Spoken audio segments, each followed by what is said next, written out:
Hello everyone and welcome to the first episode of the Magic of Music Theory. This is my first attempt to visually explain some models and concepts behind music. Today we are going to start with the brightness and darkness of music modes and parallel modes applied to the circle of fifths. As a graphic designer, I have always appreciated the graphic representation of theoretical models and concepts and encouraged the transdisciplinarity of some models, and the unusual results obtained when applied to a different subject. Now, this time graphic pretty sucks, or, as we love to say, is pretty basic and educational, but I hope it will be as clear as possible, and you'll enjoy it. Let's start with the well-known representation of the circle of fifth. If you're quite into music theory you already know everything about it, so let's move on with my analysis. In order to visualize the circle of fifth as a plane chart, first of all we have to open up the circle and unroll it. Imagine to cut the circle at the bottom side and stretch the circumference on a straight line. If we talk about music modes, we refer to a scale, or, let's say, a certain sequence of notes with distinctive intervals, built starting from different notes of the diatonic scale. Music modes are 7, Ionian, Dorian, Phrygian, Lydian, Mixolydian, Aeolian, Locrian. The common example to understand the concept is to refer to the key of C major. If we play only white keys of a piano, starting from a different note as the root, we obtain one of the different 7 music modes. For example, starting from G, we will play G, A, B, C, D, E, F, and we get the scale of G Mixolydian. Parallel modes followed the same rules and alterations of music modes, but start from the same root. So, if we consider C Mixolydian, we consider a scale built starting from C root, but we use the alterations of the key of F major, where C is its fifth mode, and so we will play C, D, E, F, G, A, B flat.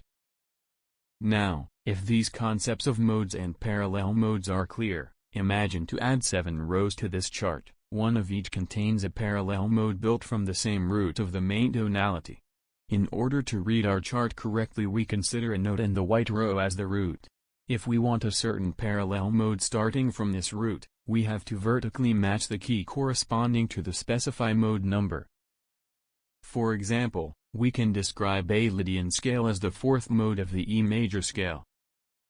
So, from now on, we will use a more intuitive name to describe the parallel modes, using the root followed by corresponding mode degree.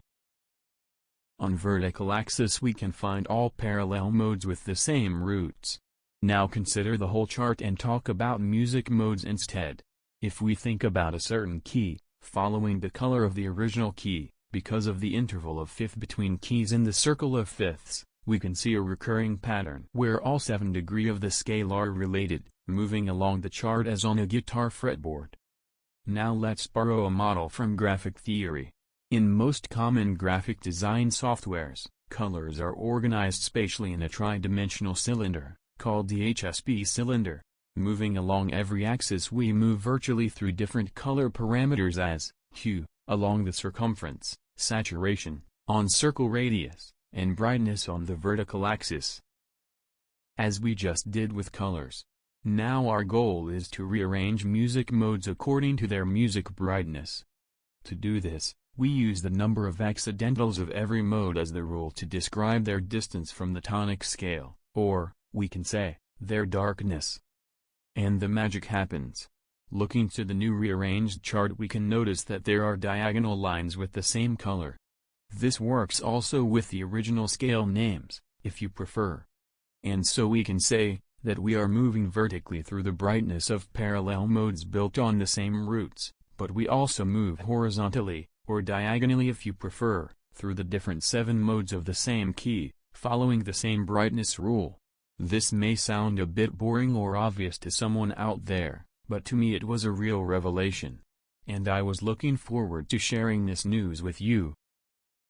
The first episode of the Magic of Music Theory is over. If you enjoyed it or if you have some suggestions or corrections, please let me know in the comments section. Thank you for watching. See you next time.